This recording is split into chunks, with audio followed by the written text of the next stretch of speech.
2 साल लग जाए, और यदि आपकी इच्छा है, आपने अपनी विल पावर बना रखी है, तो फिर आप उस लक्ष्य को पा ही लोगे। लक्ष्य हमेशा बड़े बनाइए। अभी जो बच्चियां सेलेक्ट हुई हैं पुलिस भर्ती की, जो अभी वैकेंसी निकली थी, उसमें मैं उम्मीद करती हूँ कि आप यहीं पर रुकेंगी नहीं। ये आपका अंतिम लक्ष्य नहीं होना चाहिए, आपका अंतिम लक्ष्य इससे भी बड़ा होना चाहिए। अभी आपके पास एज है, अटेम्प्ट्स हैं, आपके पास करने का जज्बा है। आगे जो भी जगह निकले, साई की जगह निकले, उसमें फॉर्म भरिए, यूपीपीसीएस का सिविल का फॉर्म भरिए, इसकी तैयारी करिए, सिविल सर्विस की तैयारी करिए। तो जितना बड़ा आप आगे बढ़ सकते हो तो बढ़ते जाइए। इम्पोर्टेंट ये है कि आपका लक्ष्य क्या है और आप उसको क्यों बनना चाहते हैं कुछ।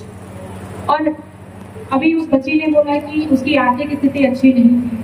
जितनी भी परेशानियां होती है ये सिर्फ हमारे दिमाग तक होती है, आप दिमाग से निकाल दीजिए।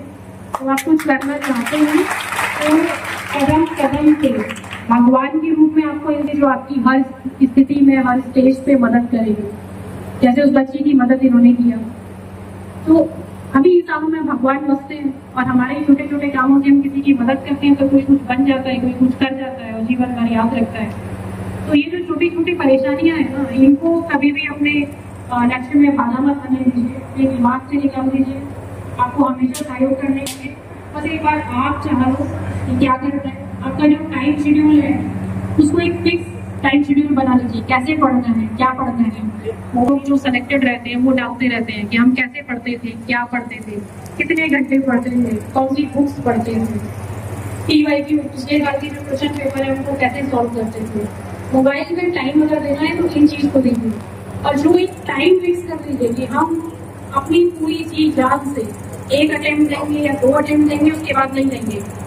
जीवन भर पेपर नहीं देते रहेंगे, अगले 6 साल तक लगातार ये नहीं करते रहिए कि तैयारी ही करते जाए और एक बार में तैयारी ढंग से न करें। आधी अधूरी तैयारी के संग हर बार पेपर देने चले जाए, फिर आधी अधूरी तैयारी के संग दूसरी बार में चले जाए और फिर रोना रोए आगे कि 2 नंबर से रह गया, कि 1 नंबर से रह गया, इस पेपर टफ आ गया था इसलिए मेरा नहीं हो पाया। पेपर टफ आता है उस साल भी लोग सेलेक्ट होते हैं, ये बात मालूम है ना। ऐसा तो नहीं होता कि पेपर टफ आता है उस साल 0 रिजल्ट रहता है। पेपर टफ आता है तब भी सिलेक्शन होता है, पेपर इजी आता है तब भी सिलेक्शन होता है।